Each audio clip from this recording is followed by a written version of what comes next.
Eux deux, ils nous fatiguent. C'est vraiment dommage. C'est elle qui a balancé à Aquababe pour la grossesse. Elle m'a menti. Sponsorisé ou pas, c'est interdit. C'est affreux. T'as l'air d'un pitre et tu fais tiep de fou. Ça n'est pas toi. Il y a fort à parier qu'à un moment, tu vas le payer très cher. Malade mental. Déjà ça, c'est spé comme comportement. Amine m'a tué, Master Snaku, grosse embrouille. Oh, ce qu'on va se mettre.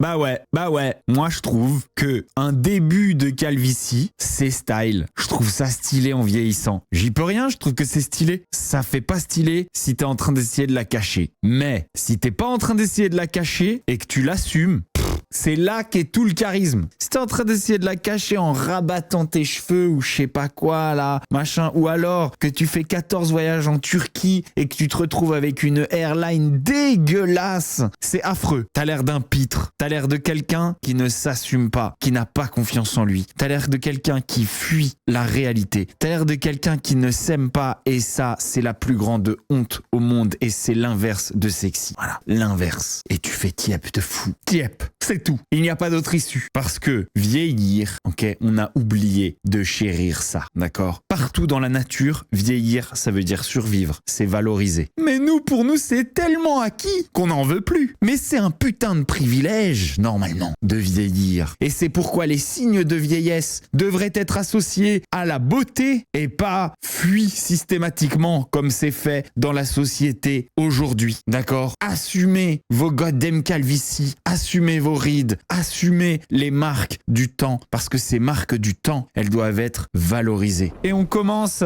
avec un petit clin d'œil à William le neuneu en chef. Alors lui, c'est le champion du monde. Je vous rappelle, c'est celui qui a donné 150 000 € à Julien Tanti à travers les live matchs. Julien Tanti vit sa best life avec les 150 000 € de William. Et lui qui est à la rue maintenant.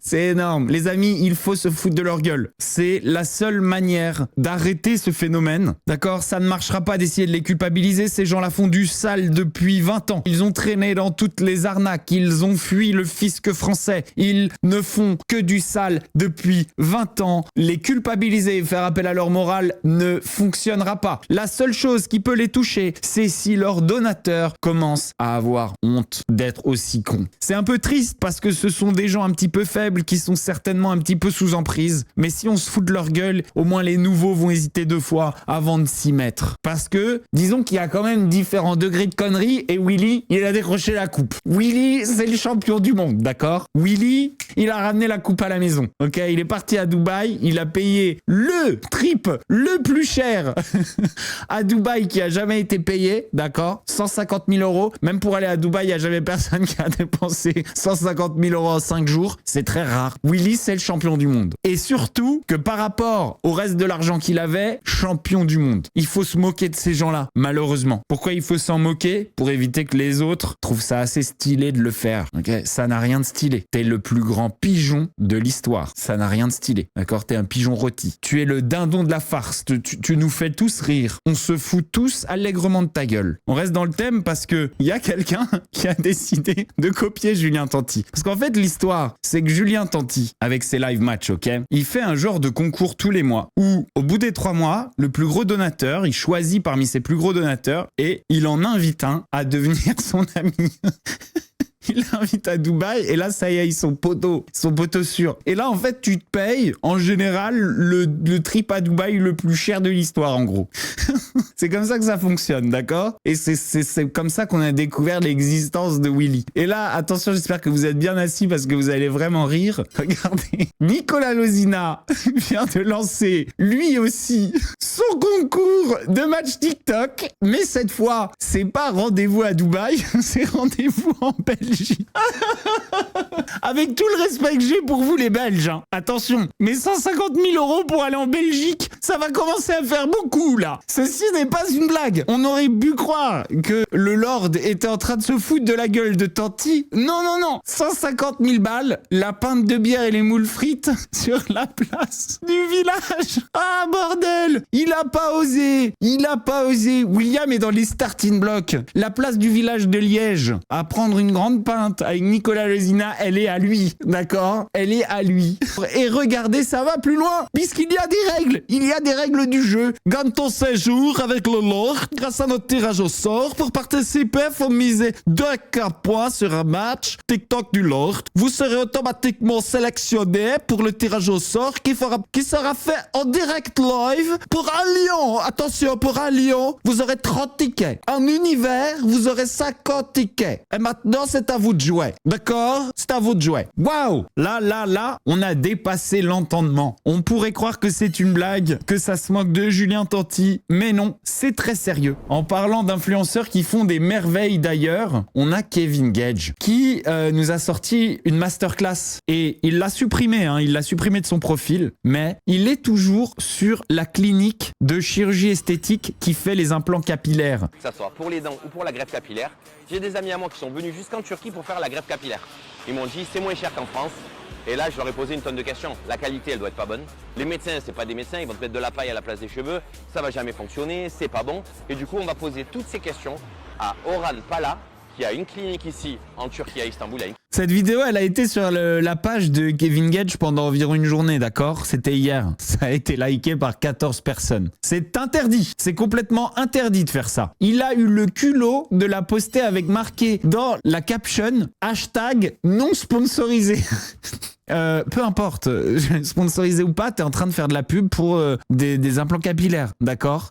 T'es pas une clinique, donc t'es en train de faire de la pub pour des implants capillaires. Sponsorisé ou pas, c'est interdit. C'est complètement interdit. Alors bien sûr, il s'est pris une vague de réponses et il a répondu dans ses stories. Écoutez, c'est extrêmement drôle. Bon, alors je vous explique, je vais réagir à la vidéo que j'ai dû supprimer de mes réseaux sociaux Instagram parce que j'ai été littéralement harcelé en me disant c'est de la pub, contrefaçon déguisée, pas déguisée. Je vous explique, Quel rapport avec la contrefaçon? Lui, il comprend jamais rien.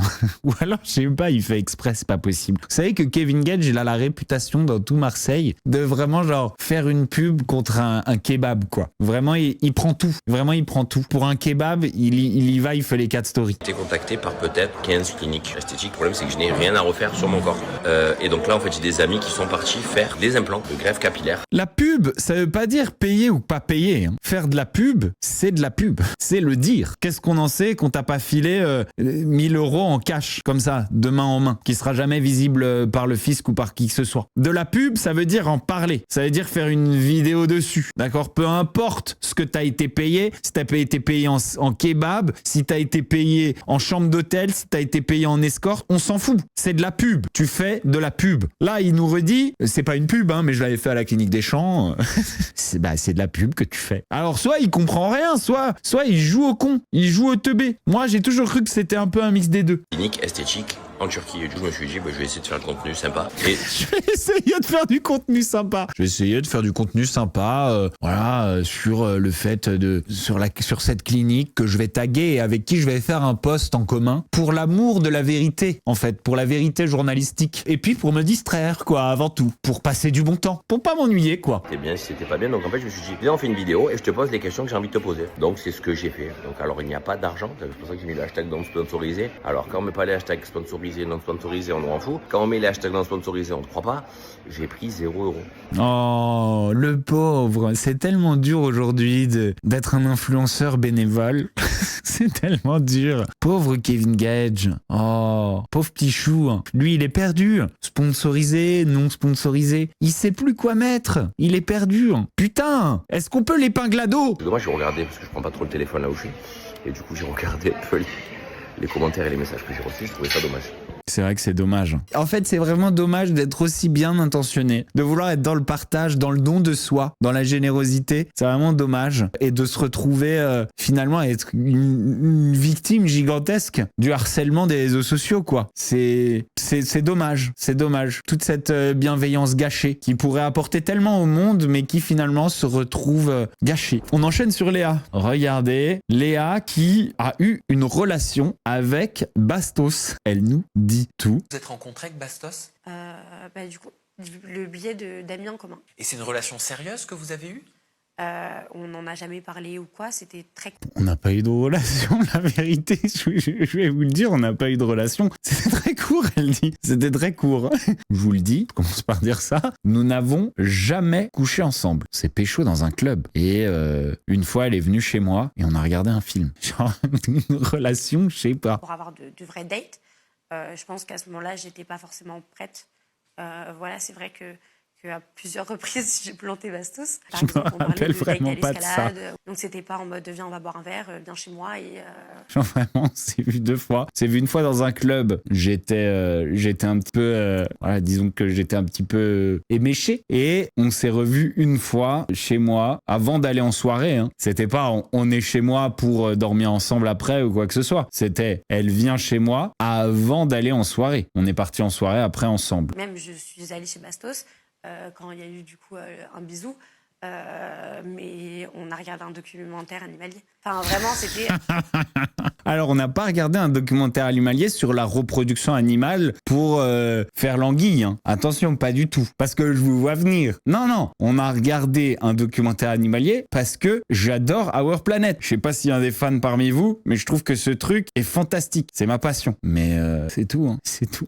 Dans cette relation, on s'est vu 2 fois. Quand même pas une relation. C'est fou d'appeler ça une relation. Pourquoi ça n'a pas été plus loin ? Je sais pas. Et c'est vrai que dernièrement, on s'était envoyé des petits messages où on se taquinait, quoi. C'était taquin. On s'était pas parlé depuis genre je sais pas combien de temps. Et voilà, quoi. Mais on s'est jamais vu ces moments-là. Jamais. Mais en tout cas, attention, hein. Même si elle a envie de tout raconter, je lui en veux pas du tout. Et c'est une fille que moi, je trouve hyper gentille. Et vous savez que y a eu son histoire où elle est tombée enceinte de Valentin, le mec qui était dans Les Apprentis Aventuriers dernièrement. Elle est tombée enceinte il y a 3 semaines. Et moi, j'ai parlé à Valentin, je vous le dis, et quand il a appris ça, il a tout de suite appelé ses parents. Ses parents ont dit s'il y a quelque chose à payer, on est là, nanana, même s'il faut être présent, etc., machin et tout. Lui, il était dans l'avion pour partir sur je ne sais quel Cluedo ou machin. En tout cas, l'interrogation, c'est est-ce que c'est le nounou de Valentin ou est-ce que c'est elle qui a balancé à Aquababe pour la grossesse? Parce que elle me disait, je sais pas qui a pu dire ça, je sais pas qui a pu balancer et tout. Ah, elle le dit? Elle l'a dit dans l'interview? Putain, elle m'a menti en plus. Elle m'a menti. C'est une dinguerie. Elle m'a menti. La meuf, elle est au téléphone avec moi et elle me dit, je sais pas qui a pu balancer. Parce que à la limite, tu fais un mensonge par omission. Mais là, j'ai rien demandé moi sur qui a balancé. Et elle dit, je sais pas qui a pu balancer.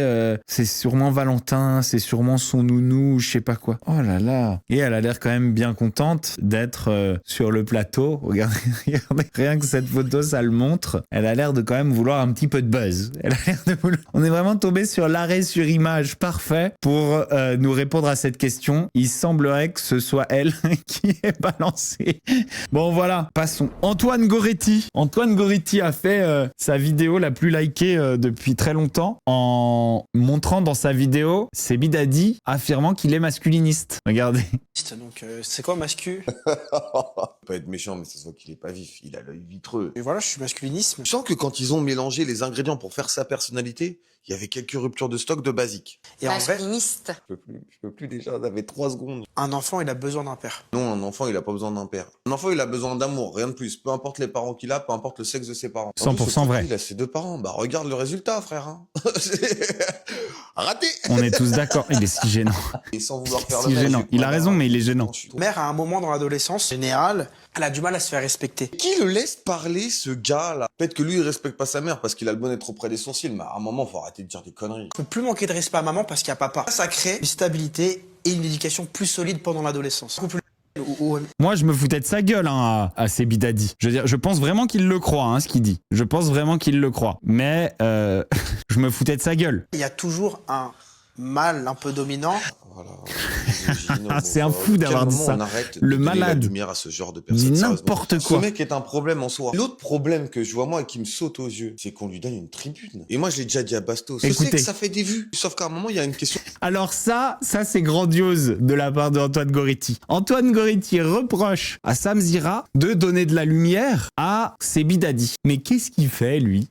C'est quoi le seul contenu d'Antoine Goretti qui fait des vues depuis 3 ans? Qu'est-ce qu'il est en train de faire rien que dans cette vidéo? Il est en train d'utiliser ses bidadis pour faire des vues. C'est sa seule vidéo qui a fait 14 000 likes. Il est en train de faire exactement la même chose que Sam. C'est un petit peu l'hôpital qui se fout de la charité. Et tous ces contenus qui font un peu de vues à Antoine Goretti, qui sont discutables, vu que son comportement est pas irréprochable, et c'est même lui qui l'a avoué à plusieurs reprises, mais aller reprocher à Sam de donner de l'exposition à Sibidadi alors que les seules vidéos qui marchent sur son compte sont des vidéos où il donne de l'exposition à des masculinistes et il leur répond, alors là c'est vraiment c'est le pompon sur la Garonne. Et en plus de ça, on peut opposer dans cette démonstration le fait que les algorithmes nous extrémisent, ok, nous confortent dans nos opinions. Et donc, par conséquent, on ne va pas vous montrer tout ce qui existe, tous les comportements, toutes les opinions qui existent. Et vous ne pouvez pas combattre un mouvement, combattre une opinion, militer contre une opinion, si vous ne savez pas que ça existe. Vous ne pouvez pas. Donc, c'est extrêmement important pour certains médias, comme par exemple celui de Sam Zira, qui en est qu'il fasse, qui vous montre des opinions opposées, des opinions différentes. C'est important de débattre, de pouvoir discuter, de savoir que l'opinion opposée existe, d'être capable de discuter avec cette opinion, parce que sinon, chacun est dans son couloir, qui a pris une direction, il n'y a plus aucun contact, et lorsqu'il y en a,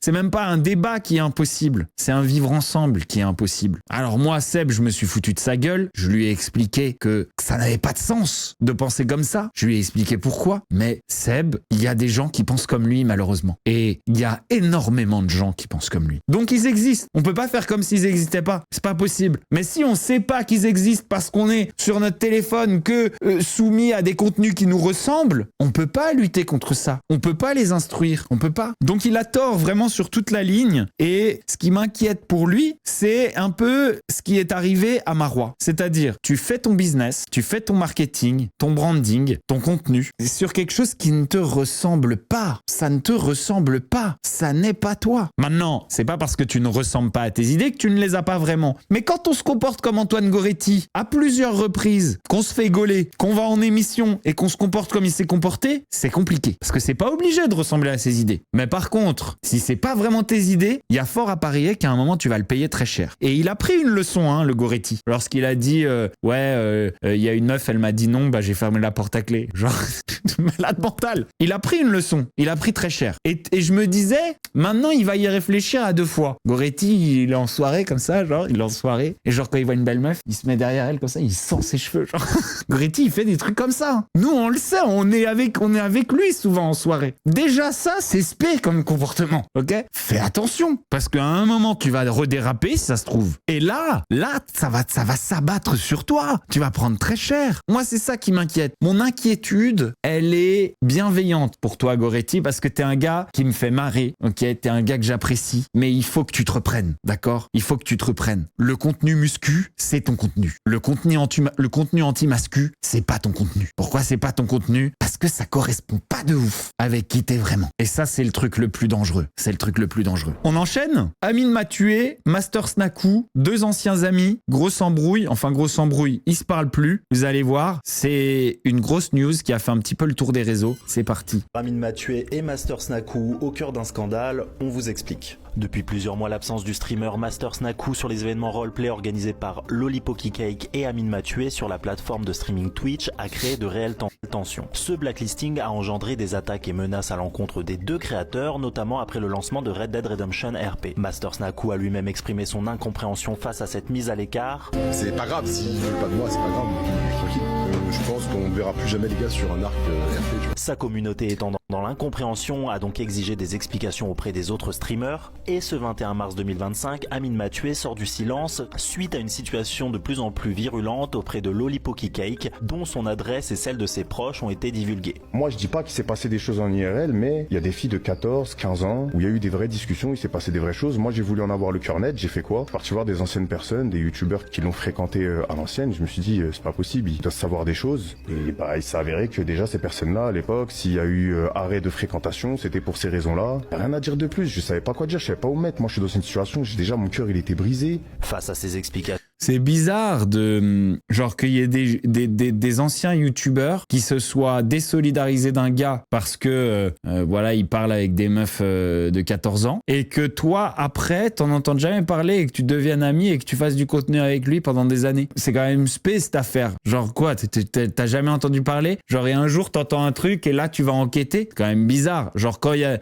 y a des gens qui se désolidarisent, tout le monde apprend un petit peu pourquoi quoi. Quand il y a déjà eu des histoires. Je veux dire, nous, on est dans ce monde-là, on se connaît tous, on entend tout, on entend toutes les histoires. C'est quand même bizarre de le découvrir des années plus tard et de dire oh mon cœur est brisé, j'ai découvert que c'était un pédophile, je lui parle plus. Pour comprendre ces accusations, en septembre 2024, une jeune fille avait déjà pris la parole sur X pour dénoncer certains comportements du streamer Master Snaku alors qu'elle était mineure. Ces premières révélations ont amené d'autres femmes à témoigner, affirmant avoir vécu des situations similaires. D'après un compte X ayant suivi l'affaire, 3 d'entre elles auraient porté plainte avec des preuves jugées fragiles mais recevables.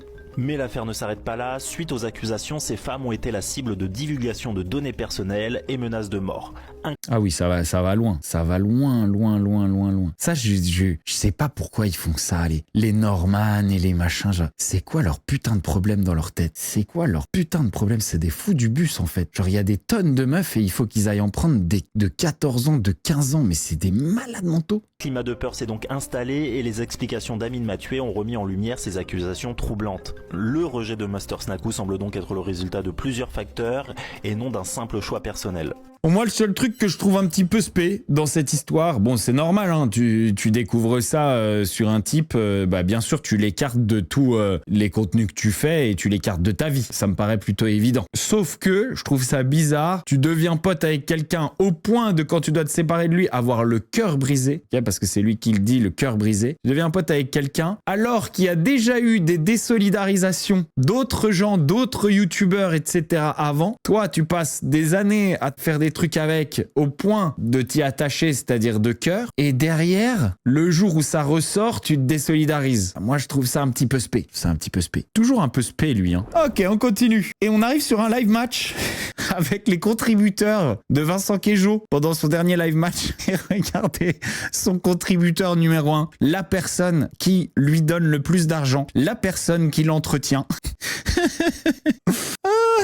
Non, ça Sugar Mami. Le Willy de Queijo n'est autre que Marois. Qu'est-ce qu'il fabrique? En fait, ils n'ont pas compris la leçon sur l'hypocrisie. Hein. Ils n'ont pas compris. Je veux dire, c'est évident ce qui s'est passé dernièrement. C'était la rançon de l'hypocrisie sur les réseaux sociaux. Qu'est-ce qu'ils fabriquent, les deux? C'est quoi leur délire? Vous savez à quoi ça me fait penser? Ça me fait penser au prochain sujet. Et le prochain sujet, c'est quelque chose. Hein. Regardez-moi ça. Pour aller le voir, pour organiser peut-être quelque chose, pour qu'on puisse discuter, je sais pas, on dirait une enfant. Non, on ne dirait pas une enfant. On ne dirait pas une enfant. T'as envie que ça ressemble à une enfant. T'as envie que ça soit mignon. Ça n'est pas mignon. Tu prends les gens pour des énormes pigeonneaux. Voilà. T'aimerais bien. Et tu fais ta petite tête de mignonne, là. T'aimerais bien. Tu nous prends pour des pigeonneaux. Des lapins de 3 semaines. T'es en train de nous faire une espèce de... Oh, je sais pas, qu'est-ce que vous en pensez? Est-ce que je devrais aller revoir Malek? Est-ce que je devrais aller revoir...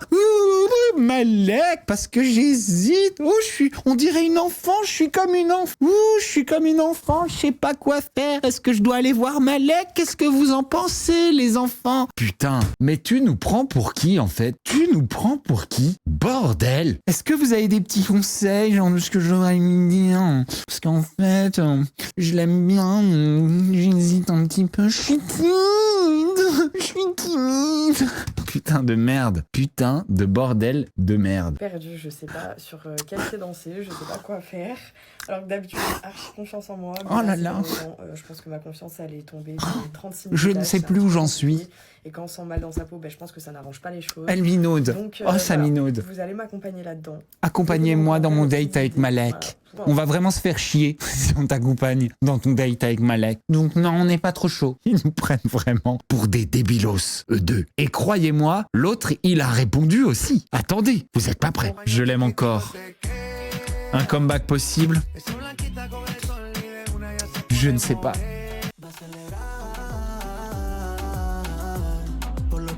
Y también los que se van, no lo tomo a personal. Eux deux, ils nous fatiguent. Ils nous fatiguent. Merci au prod. Merci de ne pas nous avoir servi cette histoire à la télé. Anaïs Camizuli, prochain sujet. T'es pas encore sur TikTok Shop? Non, qu'est-ce que c'est encore que cette arnaque? Il n'y a pas que la monétisation pour gagner de l'argent sur TikTok. Mais non, il n'y a pas que les live matchs et la monétisation. Mais dis-nous tout. Je suis inscrite sur TikTok Shop pour les créateurs. Ce qui est génial, c'est que vous allez pouvoir recevoir tous les produits gratuitement. J'ai fait cette formation qui m'a clairement poussée à m'enregistrer sur TikTok Shop. Vraiment. Elle a carrément fait une formation. Elle a carrément fait une formation, la meuf. Donc si comme moi, tu veux cette formation pour être au top, pour être...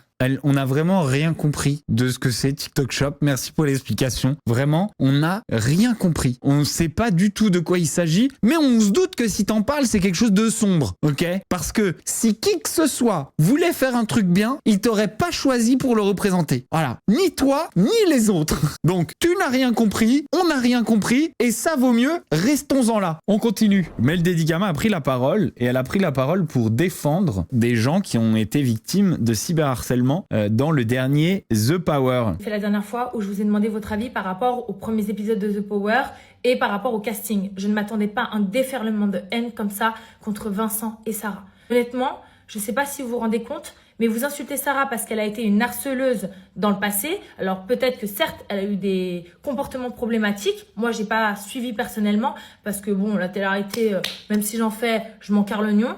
Mais... J'adore quand elle est comme ça. C'est énorme. Même si j'en fais, moi, je m'en carre l'oignon.